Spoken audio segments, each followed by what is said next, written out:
안녕하세요, 여러분. 오늘 주말인데요. 잘 지내고 계신지 모르겠습니다. 오늘은 아마존에 대한 설명을 좀 드릴까 합니다. 아마 끝까지 시청하신다고 하시면, 아마존이 왜 좀 요즘 지지부진한지에 대한 설명이 드리고 있으니까 끝까지 꼭 시청 부탁드리고요. 시간 되시면 구독과 좋아요 한 번씩 꼭 부탁드립니다. 자, 지금 보고 계신 화면은요, 영웅문 글로벌 화면입니다. 영웅문은 키움증권에서 하고 있는, 시스템이죠. 여기서 지금 상단에 떠 있는 차트를 보시면, 뭐, 대단한 내용은 아니라, 한국 사람들이 키움에서 많이 거래를 하기 때문에, 한국 사람들이 아마존을 어느 정도 보유하고 있는지, 전체 해외 주식 대비 약 3위 정도로 상당히 많은 양을 보유하고 있음을 알고 있습니다. 근데 아마존이 최근에 엄청 지지부진하고 주가가 오르지를 못하고 있죠. 지금 꽤 오랜 시간이 됐습니다. 이따 차트 보시면서 설명을 드릴 건데요. 다들 알고 계신 내용이니까 넘어가고, 우리나라 사람들이 아마존을 꽤 많이 보유하고 있고, 자, 다음 하나를 더 보여드리면, 이거 같은 경우는 이제 해외 전체, 우리나라뿐만이 아니라 다른 나라 사람들까지 포함해서 전체 하루 거래 스탁 볼륨을 표시한 표입니다. 아마존이 역시나 한 3위 정도로 거래 볼륨이 높네요. 물론 이제 시가총액 자체가 높기 때문에 거래량이 많은 것도 있지만, 일단 아마존이 상당히 많은 거래가 일어나고 있다. 그러면 우리가 여기서 한번 추측해 볼 수 있죠. 어떤 우리가 이제 그 스타팅이라고 하죠. 그러니까 아예 거래량이 죽지도 않았고, 그리고 아마존이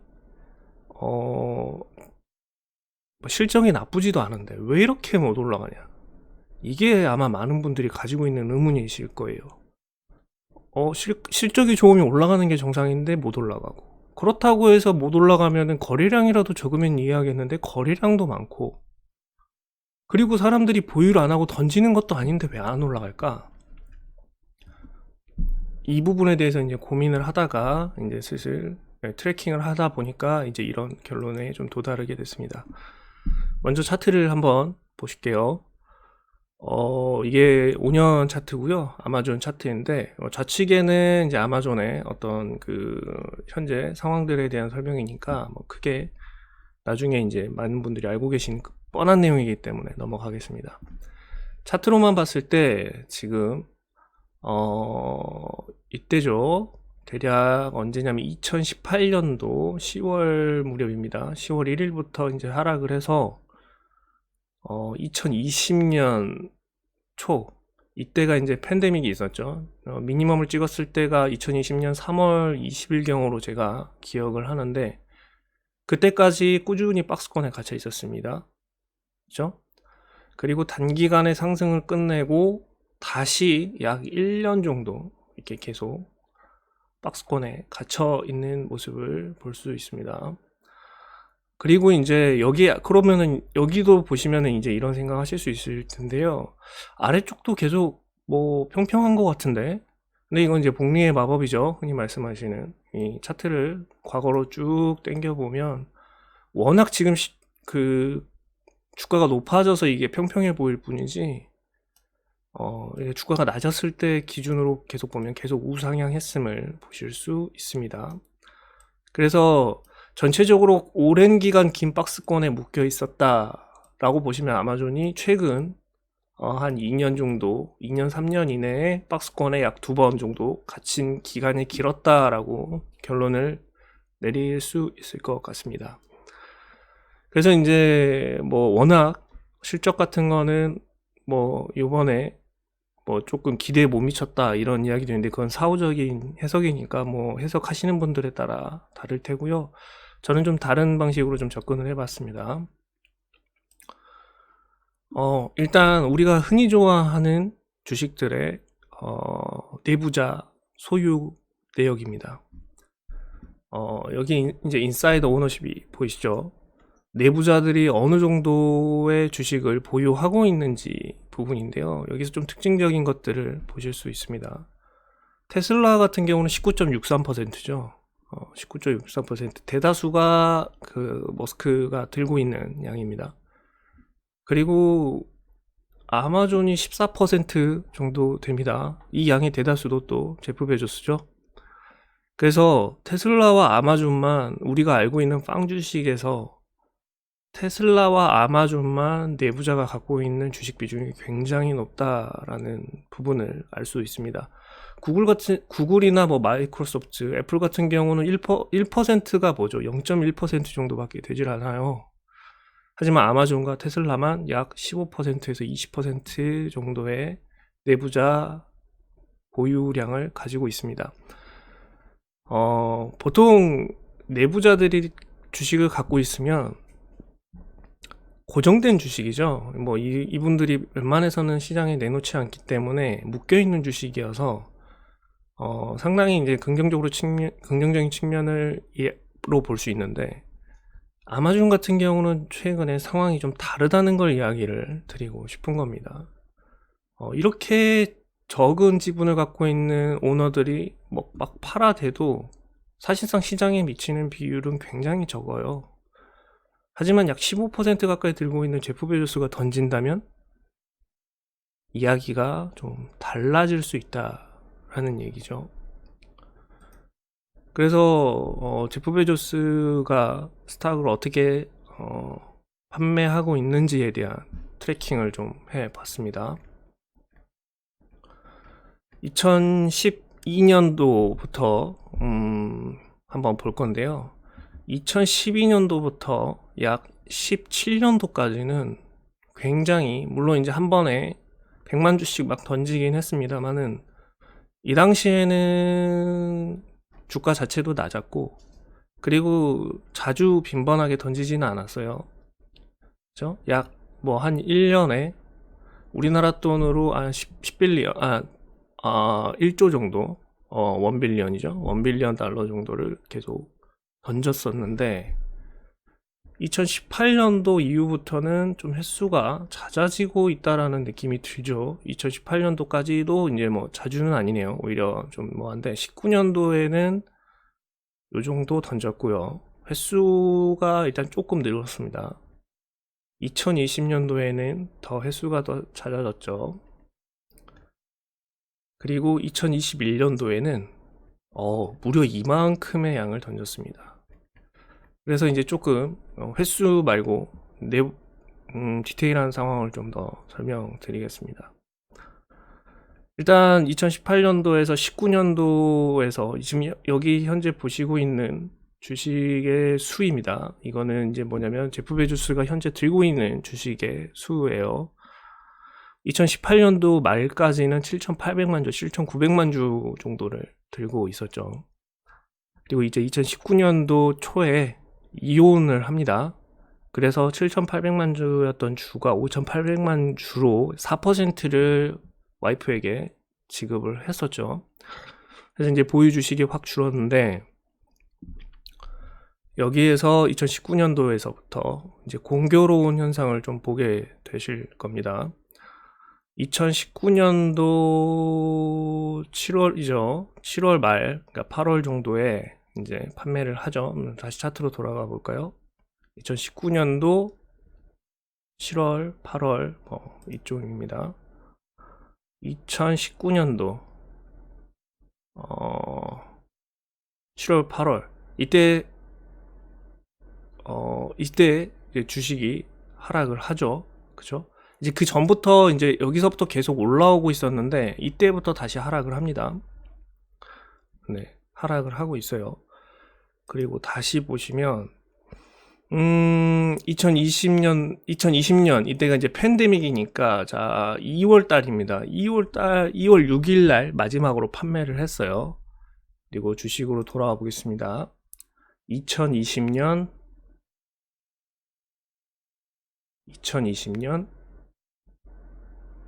2월 달 2월이면 이때죠. 2월 달 말. 그러니까 여기 기준으로는 가장 높은 그레이드에서 가격에서 던졌습니다. 그리고 언제까지 킵을 하냐, 2020년 8월까지 주식을 팔지 않죠. 그래서 다시 돌아가 보면 2020년 팬데믹 이후에 8월까지 팔지 않습니다. 거의 정점이죠. 정점입니다. 그리고 다시 박스권에 갇혀있는 이 무렵부터 제프 베조스가 2020년 8월부터 또 계속 던집니다. 그죠? 주식을 2021년 5월 무렵에 어마어마한 양을 던져요. 네.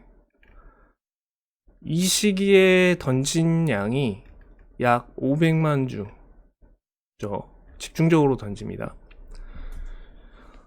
지금 5천만 주가 남아있죠. 5천, 정확하게는 이제 5,100만 주가 남아있는데, 이 기간에 2020년부터 2021년 기간에 던진 게 500만 주예요. 10분의 1을 던졌습니다. 제프 베조스 입장에서야 뭐 큰 게 아니겠지만, 이걸 시장이 받아낼 때는 어마어마한 금액을 받아내야만 한다는 거죠.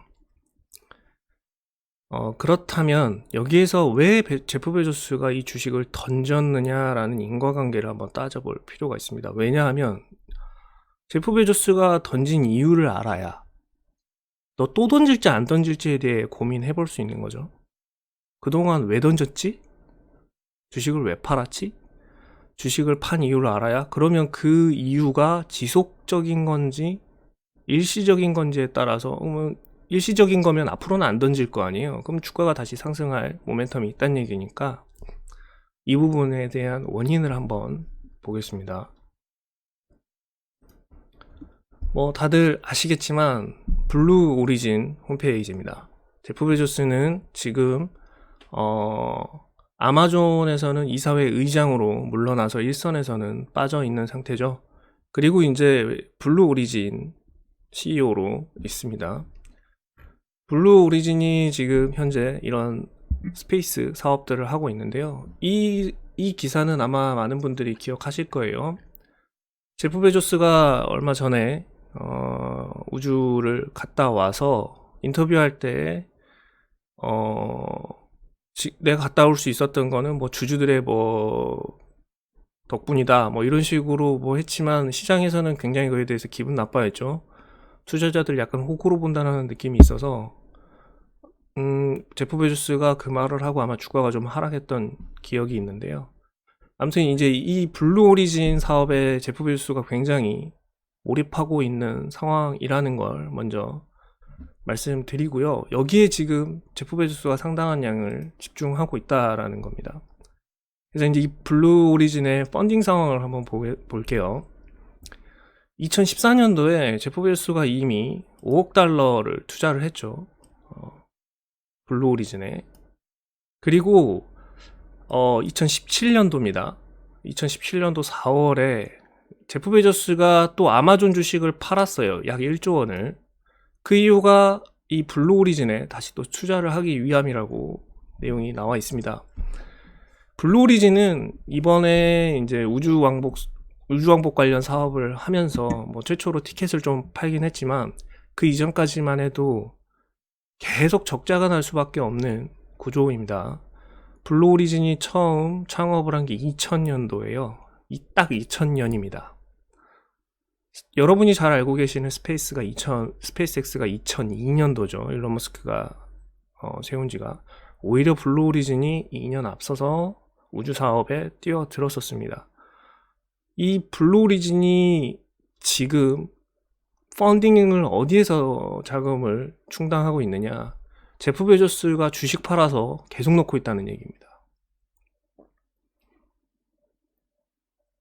제프 베조스가 계속 아마존 주식을 팔아서 블루 오리진으로 계속해서 집어넣어야 블루 오리진이 사업을 영위할 수 있는 구조라는 뜻이에요. 그러면 앞으로 계속 우리가 기본 베이스는 아마존 주식을 제프 베조스가 계속해서 팔 수밖에 없는 구조라는 걸 기본 베이스로 생각하고 가셔야 됩니다. 그리고 이제 요 프로젝트 하나 보시겠습니다. 이게 좀 중요한 프로젝트이기 때문에 여러분들께 보여드립니다. 제프 베조스가 여기에 목숨을 걸어야 되는 이유.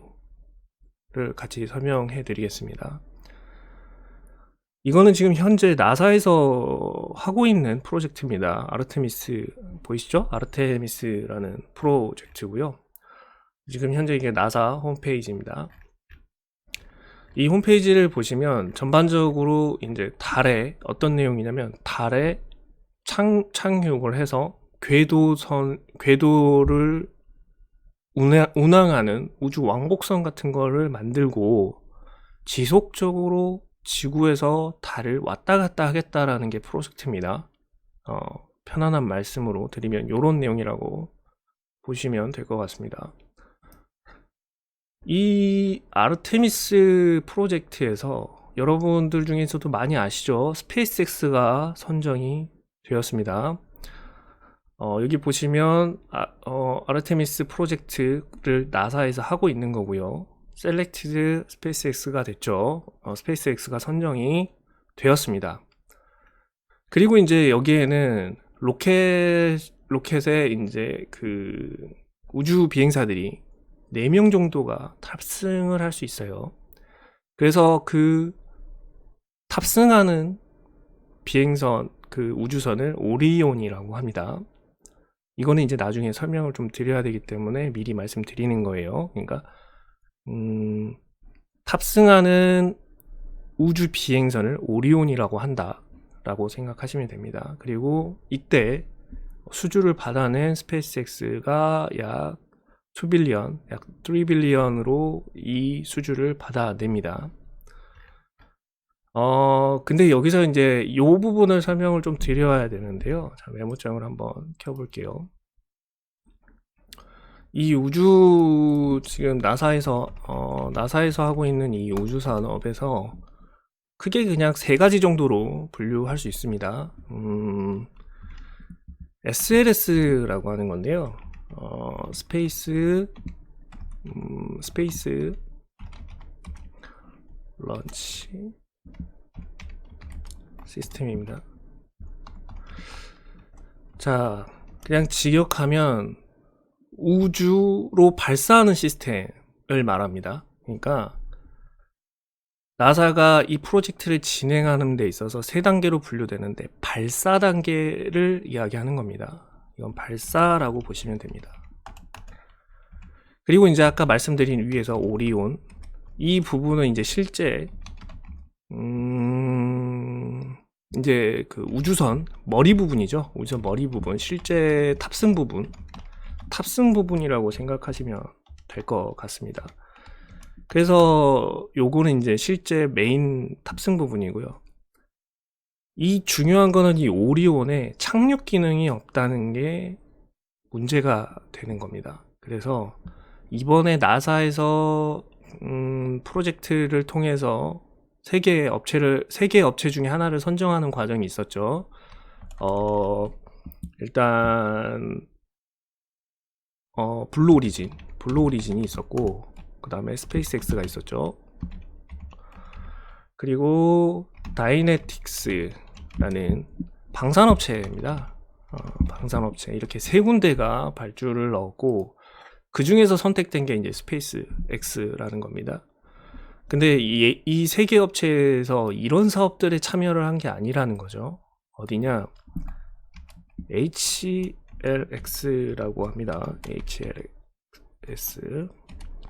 그래서 이제 뭐 철자만 보셔도 아실 거예요. 휴먼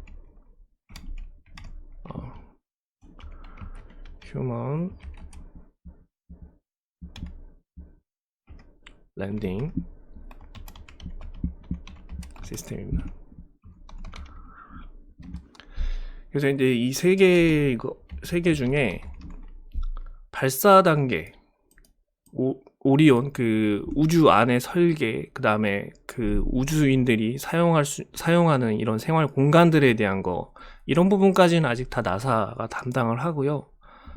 이 착륙 부분에서만 발주를 준 겁니다. 이 3개 업체한테. 그리고 각각 가격을 써내라 해서 선택된 게 스페이스X가 된다는 얘기예요. 이 3개 단계를 꼭 분류해서 설명드린 이유는 뭐냐면, 여기에서 선정된 업체 하나가 앞으로 나머지 두 개의 사업에서도 함께 할 확률이 높겠죠. 무슨 얘기냐면 랜딩에 대해서 서로 커뮤니케이션을 하고 나사와 커뮤니케이션을 하고 서로 인력 간에 정보 교류를 하고 손발을 맞춰 간다고 하면 다음에 우주 설계에 관한 부분, 그리고 우주인들 편의시설, 그리고 연구에 관한 부분, 그리고 실제 발사 부분까지도 앞으로 사업이 확장돼 갈 수 있다는 겁니다. 그래서 이 사업체 선정이 단순히 랜딩 시스템 사업자 선정에 국한된 게 아니라 앞으로 우주 사업에 대해서 나사라는 국가 기업과 꾸준히 연계해 갈 수 있는 연계고리의 첫 번째 프로젝트 사업의 선정이었다는 거죠. 그래서 여기에서 이제 제프 베조스가 굉장히 이제 열폭을 하는 과정을 보실 수 있습니다. 여기에서 스페이스X가 선정이 되고 나니까 제프 베조스가 굉장히 화가 나죠. 그래서 한번 보죠. 제프 베조스는 그러면 블루 오리진은 얼마를 써냈느냐? 약 6빌리언, 6빌리언을 금액으로 제시했죠. 스페이스X가 약 3빌리언을 제시했었으니까 약 2배 정도 금액 차이가 납니다. 근데 이제 제프 베조스도 믿는 구석이 있었어요. 여기 보시면 보통 나사에서는 회사를 2개 정도 선정을 하는 게 일반적인 우리로 따지면 이제 판례라고 하죠. 중요 국가 프로젝트, 특히 우주산업 같은 경우는 어느 한 업체가 독단적으로 하다가 잘못될 수 있기 때문에 2개의 업체를 선정해서 경쟁시키고 함께 이제 프로젝트를 같이 진행을 하는 형태를 많이 띈다고 합니다. 근데 이번 같은 경우는 나사가 스페이스X만을 픽한 거예요. 그래서 제프 베조스로서는 되게 불만족스러울 수밖에 없을 겁니다. 왜냐, 그렇다고 블루 오리진이 기술력이 떨어진다고는 본인은 생각 안 하겠죠. 근데 스페이스X만 선정을 했다고 하니까 이거 좀 스페이스X만 너무 밀어주는 거 아니냐라는 겁니다. 그래서 이제 나사 소속입니다.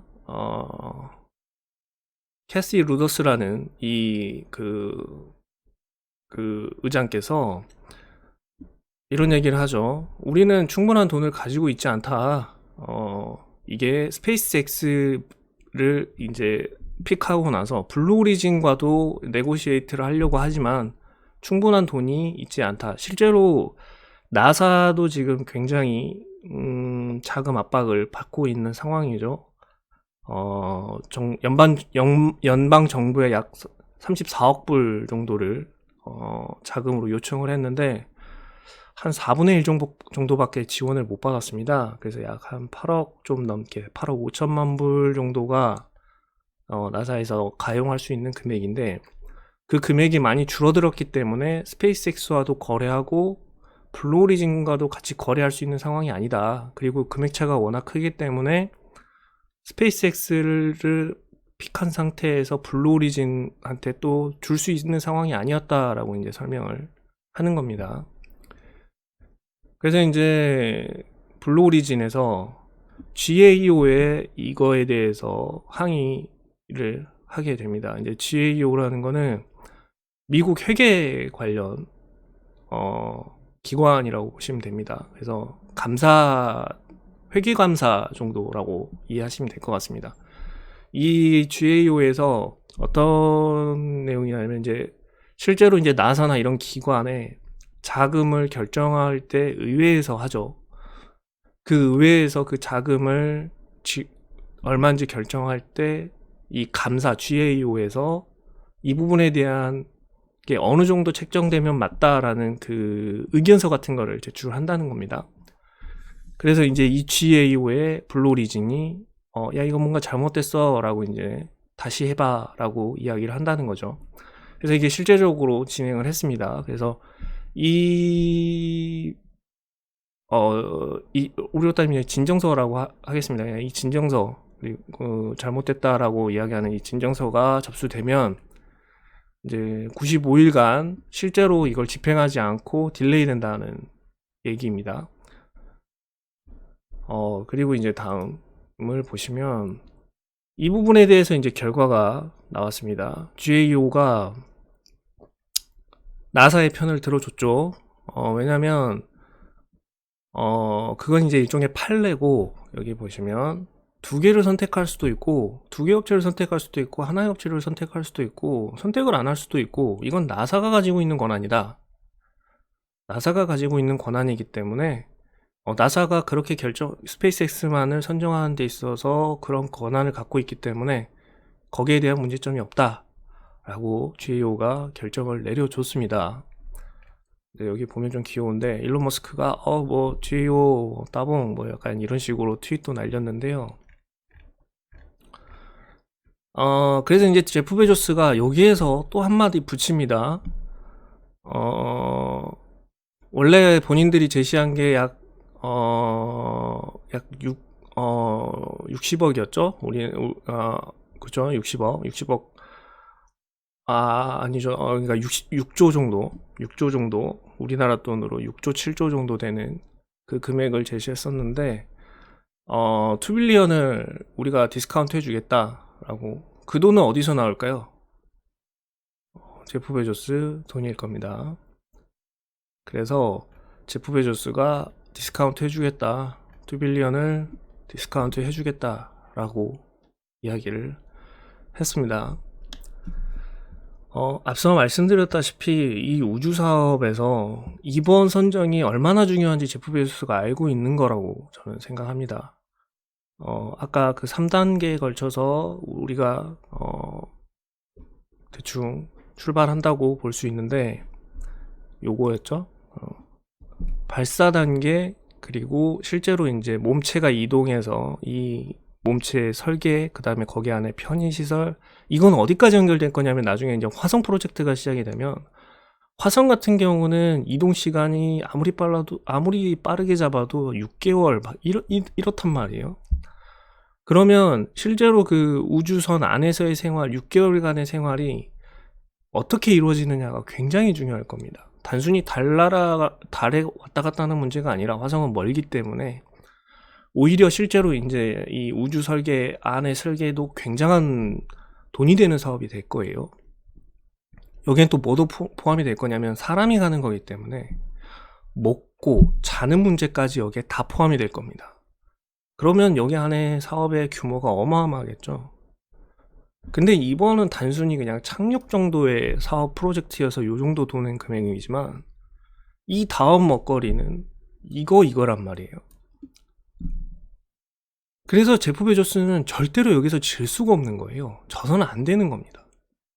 만약에 지면 어떤 결과로 오냐, 앞으로 블루 오리진이 계속해서 사업을 해가려면 계속 주식을 팔아야 된다는 결론이 나와요.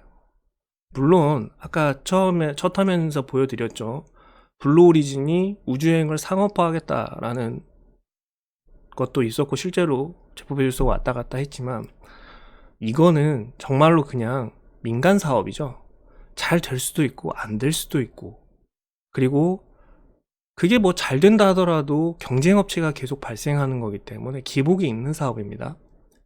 하지만 나사하고 이러한 것들을, 우리로 따지면 이제 조달청에 우리 정부의 무언가를 납품하고 안정적인 사업을 꾸려갈 수 있다는 거죠. 그래서 이게 굉장히 제프 베조스 입장에서는 되게 중요한 겁니다. 그래서 이번에 제프 베조스가 이렇게까지 계속 물고 넘어지고, 지금 이 사항도 GAO에 진정서를 넣어서 잘 안 되니까 이제 연방법원으로 끌고 가겠다 뭐 이런 이야기까지 계속 하고 있는데, 여기서 지면 나머지 사업으로부터 계속 도태될 수 있고, 지금 이제 우주산업이 버진 갤럭틱도 하고 있고 하지만, 스페이스X가 여기를 독점적으로 먹게 됐을 경우에 말 그대로 1인 기업 독점 체제로 갈 수도 있을 부분에 대해서도 지금 제프 베조스는 생각하고 있는 겁니다. 그래서 아마존 같은 경우는 지구 내에서 하는 사업이기 때문에 제프 베조스는 여기에서 분명히 그 생각을 했을 거예요. 다음에는 우주산업이라고 본인이 먹거리를, 사업 계획서를 잡았고 아마존에서 물러나면서 블루 오리진 CEO로서 이제 계속 하고 있을 때 여기에 목숨 건 겁니다.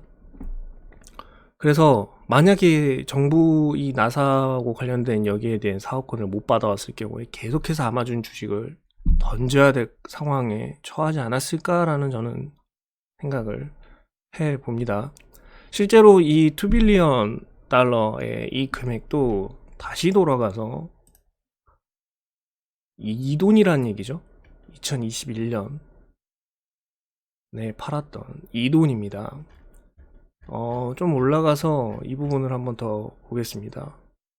최근 들어서 엄청난 양의 주식을 팔고 있는 걸로 보여요.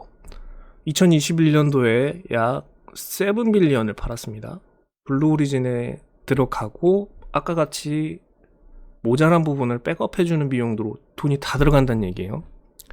2020년, 계속해서 주식을 판 금액이 많아지고 있는 걸 볼 수 있습니다. 총량이 많아진 건 아니죠. 주가가 올랐기 때문에. 하지만 총 금액이 계속해서 늘어나고 있다는 얘기입니다. 그럼 무슨 말이냐면 아직 5,100만 주가 남아있어요. 블루오리진이 여기에서 만약에 나사나 미국 정부로부터 사업권을 따내지 못할 경우에 단순 민간 사업만으로 이걸 영위하기 굉장히 어려울 거란 얘기죠. 왜? 스페이스X도 할 거고 버진갤럭틱도 할 거긴데 스페이스X는 나사와도 연계하기 때문에 인재도 많이 들어오고 사업이 훨씬 안정성이 있을 수 있다는 얘기입니다. 그래서 아마존의 미래를 한번 저한테 예측해봐라고 하면 사실상 이건 아무도 예측할 수 없는 부분이지만 우주산업 그리고 블루오리진이 앞으로 이 스페이스X와의 경쟁에서 어떻게 우위를 점할 수 있느냐에 따라서 아마존 주가도 같이 변할 수 있다라고 충분히 예상해 볼 수 있을 것 같습니다. 그래서 사실 솔직하게 말씀드리면 저는 아마존 주가가 이전처럼 워낙 그래도 아마존 같은 경우는 실적이 뛰어나죠. 실적이 뛰어나기 때문에 이전처럼은 마구 올라갈 수 없지만 제프 베조스 상황에 따라서 제프 베조스가 얼마나 물량을 내놓느냐에 따라서 충분히 눌림이 좀 어느 정도 있을 수도 있을 거다. 이전 공시각은 좀 안 통하죠. 이전에는 눌림이 있는 기간에 따라서 펌핑 되는 구간이 확실히 있었지만 제프 베조스의 상황으로 봤을 때 제프 베조스가 앞으로 이 5,100만 주를 어떻게 던지느냐에 따라서 눌림이 왕왕 더 자주 있을 수 있을 거다 라는 예상을 해 볼 수 있을 것 같습니다. 끝으로 말씀드리면 저는 내일 주식은 알 수 없다고 생각해요. 주식은 저는 약간 양자역학 같은 개념으로 생각하는데요. 고전역학에 따르면 F는 MA라는 공식을 통해서 우리가 나머지 한 값을 알 수 있죠. 예를 들어서 F는 MA다. 그러면 뭐 힘과 질량을 알면 다음 단계에서의 가속도를 예측해 볼 수 있죠. 정확한 값을 예측할 수 있습니다. 우리가 이제 주식을 볼 때도 마찬가지죠. 이런 식으로 이제 짝대기를 쭉쭉 긋잖아요. 이게 그냥 고전역학 개념으로 보는 거죠. 과거의 차트를 봐서 이 추세를 유지한다는 전제하에 다음에 주가를 예상해보는 F는 MA라는 개념이죠. 하지만 양자역학 같은 경우는 불확정성의 원리 뭐 이런 내용이죠. 그러니까 지금의 상황도 정확하게 알 수 없고 그리고 미래는 이 주가가 어디에 있을지 확률적으로 존재한다라는 그냥 여기까지는 제가 말씀드리면 안 되는데 아무튼 제 기본적인 베이스는 그렇습니다. 미래의 주가를 정확하게 예측할 수는 없다.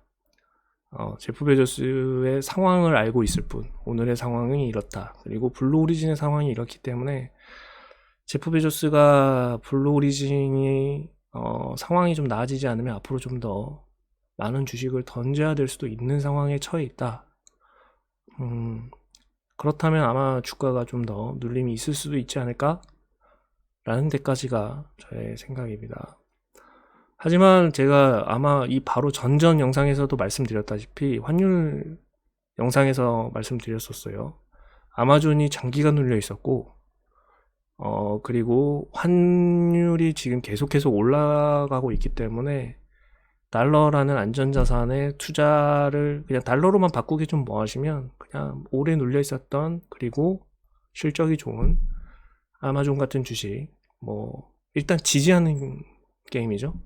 아마존 같은 경우는 주식을 투자할 때 잃지 않는 투자를 꼭 하시려면 이렇게 좀 오래 눌려 있는 주식 한번 눈여겨보시면 어떨까 싶습니다.